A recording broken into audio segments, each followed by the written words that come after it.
Okay, the other article that was interesting is the private property supply.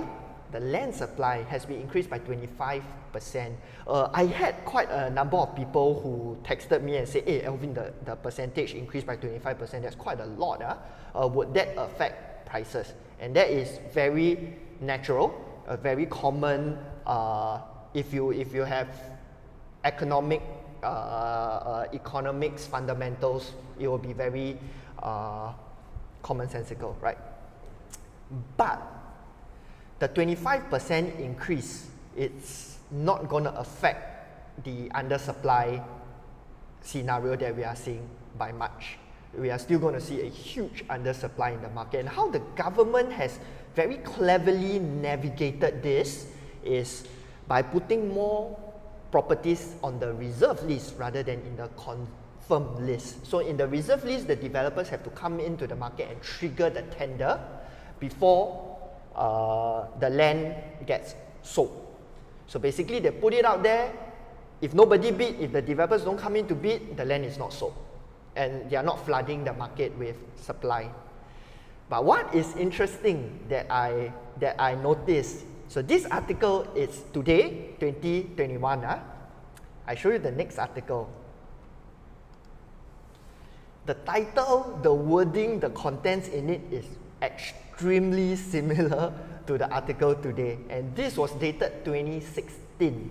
So it's something that we keep saying.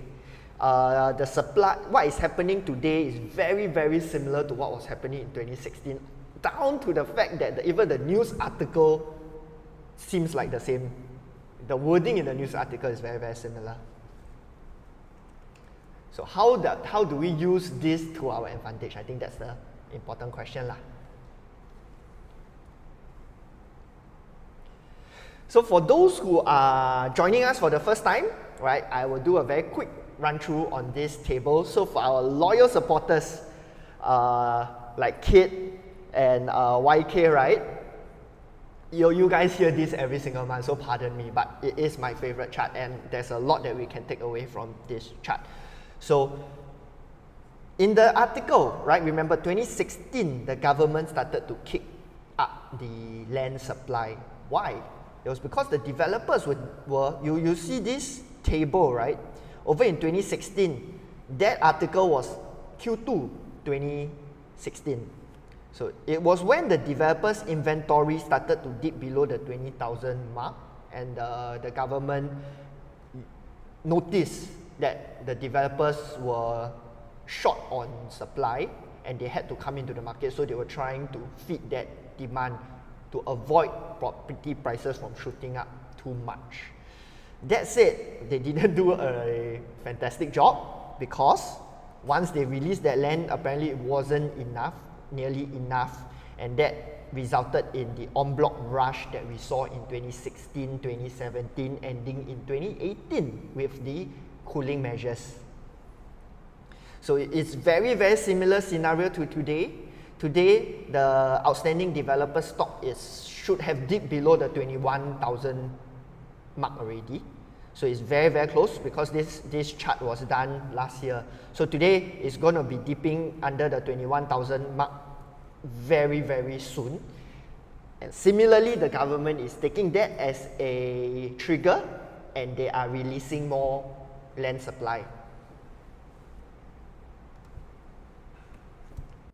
Hello, sorry to interrupt. We'd like to take the opportunity to thank you for watching the video, and also to share why we do what we do. Is to empower consumers with hard facts and figures, quality research, and real-life examples to allow them to make the most informed property decisions. So if you found our videos useful, the only thing we ask for is for you to smash that like and subscribe button so that the YouTube algorithm can push out our videos to more consumers. Thank you, and back to the video.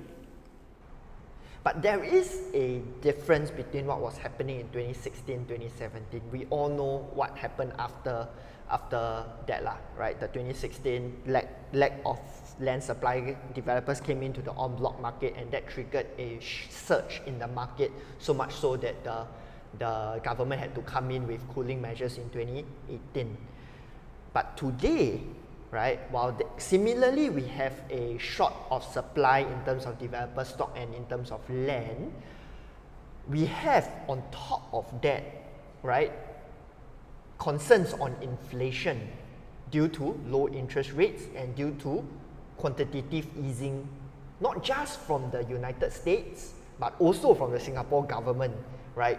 Last year, the government has put out close to $100 billion in extra funding, right, from the reserves to hold up the market because of COVID. And all this money being forced into the system is creating inflation. And you see in this part, property and gold, demand tends to go up for both asset classes in an inflationary environment, as they are favored as hedges against rising prices.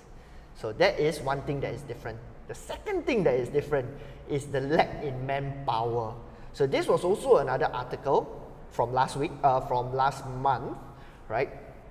The government it's very cautious in terms of releasing too much land supply because they know that there is a shortage of manpower.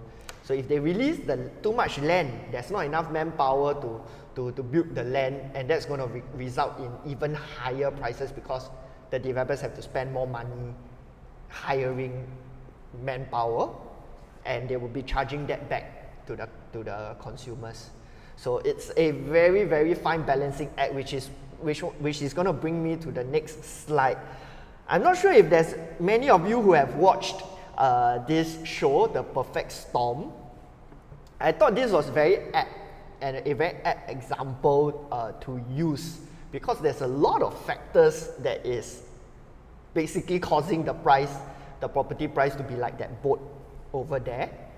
The increase in developer demand for land, the upgrader demand, because the HDB market is so hot today that a lot of owners are deciding to cash out on their HDBs and they have to buy something else and they are moving towards the private market. We have new benchmark prices being set with our recent Ang Mo Kio land sales, with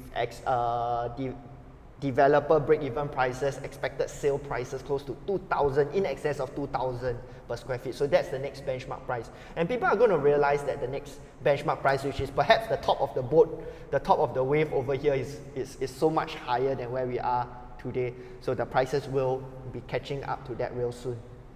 We have a lack of land supply, as the previous slide has shown. We have a lack of manpower. We have low interest rates.